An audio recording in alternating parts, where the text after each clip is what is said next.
Hello everyone, welcome back to my channel. Previous के video में मैंने आपको इस चैप्टर का फ्लावर टॉपिक करवाया था। आज के वीडियो में मैं आपको पार्ट्स ऑफ फ्लावर कराने वाली हूँ। पार्ट्स ऑफ फ्लावर में हम आज करेंगे इसके दो parts, that is calyx and Corolla, और एस्टिवेशन टॉपिक करने वाले हैं। एस्टिवेशन क्या होता है वो भी हम आज की वीडियो में देखेंगे। मैंने आपको पहले की वीडियो में बता दिया है, मेजर जो पार्ट्स होते हैं फ्लावर के वो चार हैं, या फिर आप कह सकते हो कि four main walls present in the plant, that is calyx, Corolla, androecium and gynoecium. तो आज की वीडियो में हम करने वाले हैं कैलिक्स एंड कोरोला। तो स्टार्ट करते हैं आज का टॉपिक। ये है पार्ट्स ऑफ फ्लावर। सबसे पहले आता है नीचे ये जो स्टॉक जैसा स्ट्रक्चर है, स्टेम जैसा स्ट्रक्चर, इसे पेडिसल बोला जाता है। उसके ऊपर जो लीफ जैसा स्ट्रक्चर दिख रहा है इसे कैलिक्स बोलते हैं। और ये जो कलर्ड जो स्ट्रक्चर्स हैं ये है कोरोला। पिंक कलर के जो स्ट्रक्चर्स होते हैं उसे कोरोला बोलते हैं। अंदर ये जो येलो वाला पार्ट है ऊपर और नीचे ये स्टेम जैसा स्ट्रक्चर है, दैट इज एंड्रोशियम। और ये वाला जो पार्ट है मिडल में इसे बोलते हैं गाइनोशियम। पेडिसल क्या होता है? पेडिसल फ्लावर के स्टेम को पेडिसल बोलते हैं। कैलिक्स क्या होता है? लीफ लाइक स्ट्रक्चर होता है और इसे सेपल्स भी बोला जाता है। कोरोला जो होते हैं, जो कलरफुल स्ट्रक्चर्स होते हैं उन्हें कोरोला बोलते हैं, या फिर पेटल्स भी बोल सकते हैं। ये जो मिडल का जो पार्ट है जो ओवरी कंटेन करता है, that is known as gynoecium, या इसे फीमेल रिप्रोडक्टिव पार्ट भी बोला जाता है फ्लावर का। और ये जो उसके बाद जो है ऊपर में जो येलो सा स्ट्रक्चर है, फिर ये वाला पार्ट, इसे एंडोशियम भी बोलते हैं या फिर मेल पार्ट भी बोलते हैं। तो ये फ्लावर का बेसिक सा स्ट्रक्चर है। स्टार्ट करते हैं कैलिक्स से। Outer most wall of the flower, जो कैलिक्स है वो फ्लावर का आउटर मोस्ट वॉल है। वॉल मीन फ्लावर का पार्ट और आउटर मोस्ट मीन सबसे बाहर वाला। तो ये जो है ग्रीन कलर का जो स्ट्रक्चर होता है इसे बोला जाता है calyx. Members are called sepals, और इसके जो मेंबर्स होते हैं उन्हें सेपल्स बोलते हैं। डिफरेंस क्या है कैलिक्स और सेपल्स में? अगर हम एक एक करके बात करें, सपोज मैं सिर्फ इसकी बात कर रही हूँ तो इसे बोलेंगे सेपल्स। लेकिन अगर मैं बहुत सारे सेपल्स को एक साथ कंसिडर करूँ तो उसे बोला जाता है कैलिक्स। ग्रीन इन कलर, इनका जो कलर होता है वो ग्रीन होता है। लीफ लाइक स्ट्रक्चर, इनका स्ट्रक्चर कैसे होता है? पत्तों जैसा होता है, लीफ जैसा होता है। Protect the flower in the bud stage. अब आता है कि कैलिक्स का फंक्शन क्या होता है।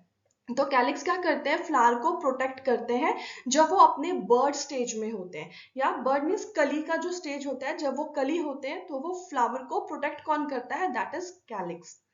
Calyx are of two types, gamosepalous and polysepalous. ये टू टाइप्स के कैलिक्स होते हैं, एक होता है गैमोसिपेलस एंड एक होता है पॉलीसिपेलस। गैमोसिपेलस क्या होते हैं? जिसमें सेपल्स जो होंगे यूनाइटेड होंगे, मींस एक साथ होंगे। और पॉलीसिपेलस में सेपल्स जो होंगे फ्री होंगे, अलग अलग होंगे। नेक्स्ट है कोरोला। यहाँ पे कोरोला का इमेज दिया हुआ है। कंपोज्ड ऑफ पेटल्स, कोरोला किसके बने होते हैं? पेटल्स के। अब आता है कोरोला एंड पेटल्स में क्या डिफरेंस है। तो अगर मैं एक की बात करूं तो उसे पेटल्स बोला जाता है। अगर मैं सारे पेटल्स को कंसिडर करूं तो उन्हें एक साथ कोरोला बोलते हैं। Brightly colour to attract insect for pollination, इनका जो कलर होता है पेटल्स का आपने देखा होगा, बहुत ब्राइटली कलर के होते हैं ये। तो ये इनका जो कलर है वो ब्राइट क्यों होता है? ताकि वो इंसेक्ट को अट्रैक्ट कर सके। किसके लिए? पॉलिनेशन के लिए। पॉलिनेशन क्या होता है? पॉलिनेशन में इंसेक्ट जो है वो पॉलन ग्रेन्स को ट्रांसफर करते हैं फीमेल फ्लावर तक। इस ट्रांसफर के बाद ही जो फ्लावर्स है वो फ्रूट एंड सीड को फॉर्म करते हैं। तो ये एक पार्ट है रिप्रोडक्शन का। नेक्स्ट है corolla are of two types. Corolla जो होते हैं वो भी टू टाइप्स के होते हैं, गैमोपेटलस एंड पॉलीपेटलस। गैमोपेटलस क्या होते हैं? जिसमें जो पेटल्स है वो यूनाइटेड होंगे, सारे जो पेटल्स होंगे वो एक साथ होंगे। पॉलीपेटलस में क्या होगा? पेटल्स जो होंगे फ्री होंगे, अलग अलग होंगे। Shape and colour of corolla vary greatly in plants, जो कलर या जो शेप है कोरोला का वो डिफरेंट डिफरेंट प्लांट्स में डिफरेंट डिफरेंट होता है। तो इन कोरोला की बहुत डिफरेंट टाइप्स की वैरायटी प्रेजेंट होती है। कोरोला में भी tubular, bell shaped, funnel shaped और व्हील शेप्ड। कोरोला का जो शेप है वो ट्यूबुलर भी हो सकता है, ट्यूब जैसा भी हो सकता है, वो बेल शेप के भी हो सकते हैं, फनल शेप के भी हो सकते हैं, या फिर व्हील शेप के भी हो सकते हैं। कोरोला में डिफरेंट डिफरेंट कलर्स और जो शेप है उनकी वैरायटी देखने को मिलती है। नेक्स्ट टॉपिक है एस्टिवेशन। ये कोई वर्ल या कोई फ्लावर पार्ट नहीं है, ये एक टॉपिक है जो कि कैलिक्स और कोरोला में होते हैं। तो क्या होता है aestivation? Aestivation is the mode of arrangement of sepals और petals in a floral bud with respect to the other members of the same whorl. Aestivation क्या होता है? ये अरेंजमेंट होता है सेपल्स या फिर पेटल्स का फ्लावर में, उसे एस्टिवेशन बोला जाता है। सेपल्स या पेटल्स कैसे अरेंज है फ्लावर में, that is known as aestivation. Main types of aestivation are, mainly 4 types के एस्टिवेशन प्रेजेंट होते हैं फ्लावर में। पहला है valvate, twisted, imbricate and vexillary. इन सबको हम वन बाय वन करेंगे। सबसे पहला टाइप है वेलवेट एस्टिवेशन। वेलवेट एस्टिवेशन क्या होता है? व्हेन सेपल्स और petals just touch one another at the margin without overlapping. क्या होता है इसमें? जो सेपल्स या पेटल्स होते हैं एक दूसरे को सिर्फ थोड़ा सा टच ही करते हैं, बट ये एक दूसरे को ओवरलैप नहीं करते। ओवरलैप मीन्स ये एक दूसरे के ऊपर प्रेजेंट नहीं होते, तो इनमें ओवरलैपिंग नहीं होता है। जैसा कि आप ये इमेज में देख सकते हो, ये इन्होंने कंप्लीटली यहाँ पे टच नहीं है पेटल्स या सेपल्स, जस्ट टच के मार्जिन पे है, और ये जो है एक दूसरे के ऊपर प्रेजेंट नहीं है।